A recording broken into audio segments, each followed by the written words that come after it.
Bu gün Azərbaycanın müasir tarixinə ən ağrılı və qanlı səhifələrdən biri kimi həkk olmuş Kəlbəcərin tunel faciəsindən 33 il ötür. 1993-cü il martın 31-də erməni silahlı birləşmələrinin mülki əhalini hədəf seçərək törətdiyi bu cinayət insanlıq əleyhinə yönəlmiş ən amansız aktlardan biri hesab olunur. İşğalçı Ermənistan ordusunun Azərbaycana qarşı törətdiyi növbəti qətliam aktının baş verdiyi ərazidəyik. Kəlbəcər rayonunun tunel ərazisidir bura.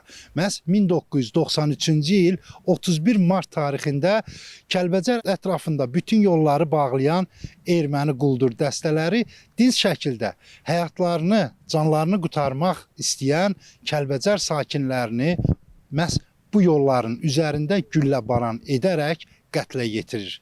Qətlə yetirilməyən insanlar isə əsir götürülərək ağır işgəncələrə məruz qalır. 1993-cü ilin mart ayının sonlarında Kəlbəcər rayonunun işğalı zamanı dinc sakinlər yeganə çıxış yolu olan tunel istiqamətində hərəkət edirlər. Lakin erməni hərbiçiləri tunelin hər iki tərəfini nəzarətə götürərək qadın, uşaq, qocalardan ibarət silahsız insanları pusquya salır. Kəlbəcərin müxtəlif kəndlərindən yük maşınları ilə tuneli keçməklə Murovdağ istiqamətinə gedib canlarını qurtarmaq istəyən dinc sakinlər məhz bu arada qısa intervallarla müxtəlif yerlərdə qətlə yetirilib. Biz hal-hazırda Zeynalovlar ailəsinin qətlə yetirildiyi ərazidəyik. Gördüyünüz kimi Zeynalovlar ailəsinin 8 üzvü qətlə yetirilib. Onların 7-sinin taleyindən hələ də heç bir xəbər yoxdur. Yalnız Zeynalova Əsmaya Davud qızı illər sonra tapılaraq torpağa tapşırılıb. Hadisənin canlı şahidi Kəlbəcər rayonunun Günəşli kənd sakini Qoşqar Quliyev o dəhşətli anları belə xatırlayır. 31 mart günü kənddən yığıldıq mənim maşınıma. Kəndin cəmaatı 25 nəfər. Gəldik, tuneli keçdik, bax bu əraziyə çatanda burada mənim maşınımı vurdular, başladılar vurmağa. Yəni vurmaq deyəndə heç nədən xəbərimiz yox idi də, gəldik burada rastlaşdıq. 5 nəfər mənim maşınımda həmin hadisə vaxtı həlak oldu. 5 nəfər. O qalanı yaralanmışdı hamı, ağır vəziyyətdə. Bizi yığdılar, apardılar. Balaca uşaqlar da var idi, 3 yaşında, 5 yaşında. Qoca arvad da var idi, qoca kişilər var idi. Qadınlar idi, qızlar idi. Yaralıları buradan yığdılar öz maşınlarına, apardılar Heyvalı kəndinə. Orada gecə saat 2 radələrinə qədər saxladılar bizi. Sonra başqa bir maşın gəldi, ona yığdılar, Xan kəndinə apardılar. Əsirlik necə oldu?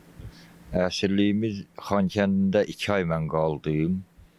2 aydan sonra yaram bir balaca sağalmışdı. Məni apardılar Şuşa həbsxanasına. O qalan 4 ayı orada qaldım mən Şuşa həbsxanasında. Orada da ki, hər cür cəza verirdilər. Səhərdən axşama kimi ac qarna işlədirdilər bizi.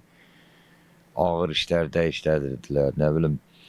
Da gündə də bir 3 dəfə, 4 dəfə döyürdülər bizi. Hər cür işgəncə verirdilər bizə. Əmim qızı elə burada maşında taleyi məlum olmadı, qaldı maşında, öldü, qaldısa bilinmədi. Sonra əmim nəvəsi var idi, o rəhmətə getdi, əmim qızı rəhmətə getdi. Bir də kəndimizdən məktəbin direktoru vardı, Mirzəyev Aslan. O, bir də qızı, Afət müəllimə, onlar burada həlak oldular.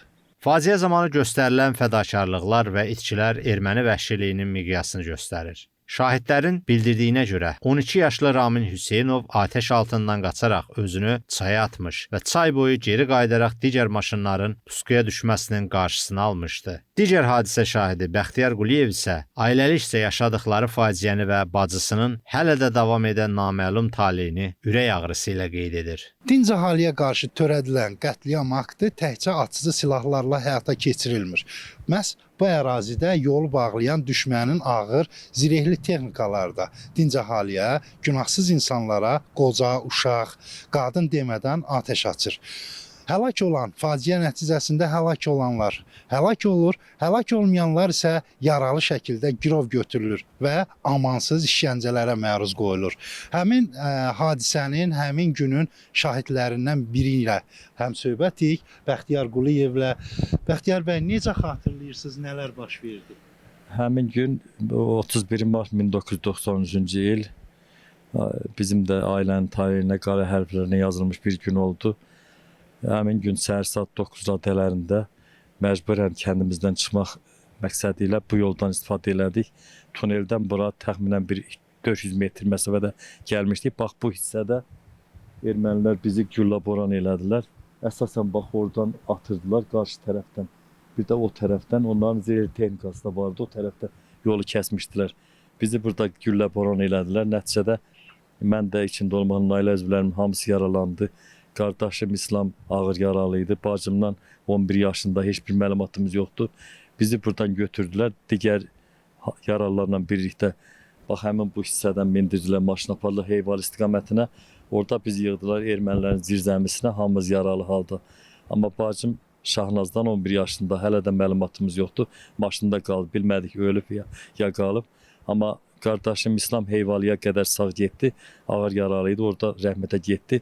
Onun yerini hələ də tapa bilmirik. Tunel yaxınlığında sağ qalan və yaralanan sakinlər erməni hərbiçiləri tərəfindən əsir götürülərək Xankəndiyə, oradansa Şuşa həbsxanasına aparılır. Şahidlər bildirirlər ki, yaraları sağalmamış hər gün ağır fiziki işgəncələrə və təhqirlərə məruz qalıblar. Qoşqar Quliyev 6 ay, Bəxtiyar Quliyev isə 7 ay davam edən bu cəhənnəm əzabından sonra girovluqdan azad olunub. 44 günlük Vətən müharibəsi və Kəlbəcərin işğaldan azad edilməsi ilə bu qanlı faciənin qurbanlarının qisası elə döyüş meydanında alındı. Azərbaycan dövlətinin uğurlu siyasəti, ordumuzun rəşadəti, qəhrəmanlığı sayəsində işğalda olan digər yaşayış məntəqələrimiz kimi doğma Kəlbəcərdə işğaldan azad edilib. Bəli, artıq Kəlbəcərdə tikinti, quruculuq işləri geniş fürsət alıb və böyük qayıdışın ilk sədaları başlayıbdı. Bəli, Kəlbəcərlilər öz ocağını artıq Kəlbəcərdə yandırmağa başlayıb. Geri qalan faciə yerlərimiz isə əbədi olaraq abidə və ant yerimiz kimi yaşayacaqdır. Bu gün Azərbaycan dövləti Kəlbəcərdə sürətli bərpa, tikinti, quruculuq işləri apararaq dinc sakinlərin öz doğma yurtlarına təhlükəsiz qayıdışını təmin edir. Lakin 31 mart tunel faciəsi və itkin düşən Şahnaz kimi yüzlərlə insanın taleyi xalqımızın yaddaşında silinməz bir yara, erməni faşizminin sübutu kimi qalacaq. Tarix boyu yaşadığımız bütün faciələr kimi Kəlbəcərin tunel faciəsi də yaddaşlardan silinməyəcək. Elgün Gəncimsoy, Fəxri Məmmədov, Layiq Qələndərli, APA TV, Kəlbəcər.